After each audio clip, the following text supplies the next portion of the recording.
حافظ قرآن تھا، اور اس کی عادت تھی کہ وہ رات کو عشاء کے بعد نوافل پڑھتا تھا اور تہجد تک قرآن پڑھتا رہتا تھا، یہ روز کی معمول تھا اس کا۔ اللہ کی شان دیکھیں کہ اس نے ایک دن نکاح کیا، جب نکاح کیا تو پھر بیوی کے پاس آیا، بیوی سے بات چیت ہوئی، تو بات چیت میں دونوں نے کہا کہ ہم ایسے کرتے ہیں کہ 2 رکعت نفل پڑھ کے اپنی ازدواجی زندگی کی پھر ابتدا کرتے ہیں۔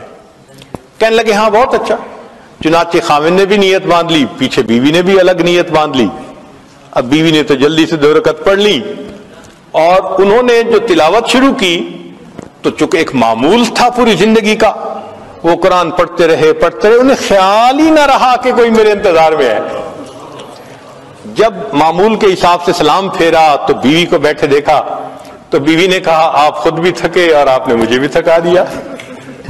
تو کہنے لگے اچھا ابھی تو میں فجر پڑھنے جا رہا ہوں، فجر کے بعد آؤں گا تو پھر ملیں گے۔ یہ کہہ کے آ گئے، فجر کی نماز پڑھی، فجر میں دوستوں سے ملاقات ہوگی۔ اب دوست تو پھر یار ہوتے ہیں نا، پوچھتے ہیں۔ کسی نے کہا سناؤ مہمان کو کیسے پایا؟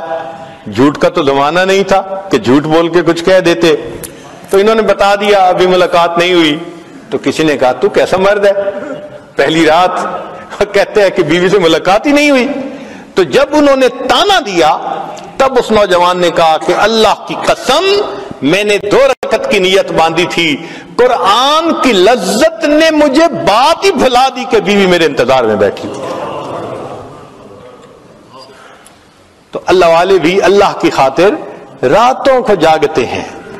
مجھ کو نہ اپنا ہوش نہ دنیا کا ہوش ہے، بیٹھا ہوں مست ہو کے تمہارے جمال میں، تاروں سے پوچھ لو میری روداد زندگی، راتوں کو جاگتا ہمارے خیال میں۔ اللہ کی یاد میں راتوں کو جاگ رہے ہوتے ہیں۔ اللہ کے حبیب صلی اللہ علیہ وسلم بھی راتوں کو اسی طرح جاگتے۔ سیدہ صدیقہ عنہا فرماتی ہیں کہ نبی علیہ الصلوۃ والسلام تشریف لائے، میرے پاس لیٹ گئے، کچھ دیر بعد فرمانے گزری نہیں، اے عائشہ چھوڑ میں اپنے رب کی عبادت کرتا ہوں۔ پھر اللہ کے حبیب صلی اللہ علیہ وسلم مصلی پہ آئے، پھر اتنا روئے کہ آپ کے آنسو کے ٹپکنے کی آوازیں مجھے ایسے لگ رہی تھی جیسے بارش کے قطروں کی گرنے کی آواز ہوتی ہے۔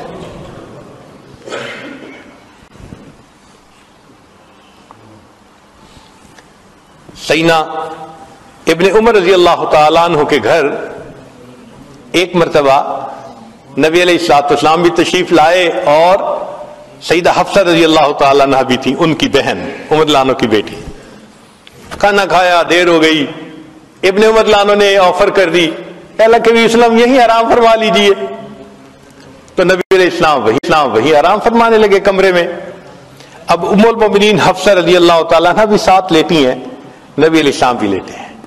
ام المؤمنین فرماتی ہیں کہ کچھ دیر کے بعد میں نے دیکھا کہ کوئی مائع چیز میرے چہرے کے اوپر گر رہی ہے، میں نے ہاتھ لگایا تو گرم گرم پانی، آنسو۔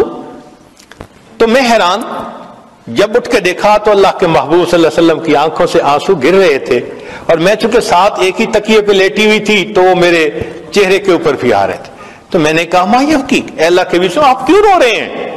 تو نبی علیہ السلام نے فرمایا حفصہ تو نے سنا نہیں، باہر صحن میں تیرا بھائی عبداللہ ابن عمر تہجد پڑھ رہا ہے، اور تہجد میں اس نے ابھی آیت پڑھی کلا انہم عن ربہم یومئذ لمحجوبون، کہ قیامت کے دن یہ کفار اللہ سے حجاب میں ہوں گے، پردے میں ہوں گے۔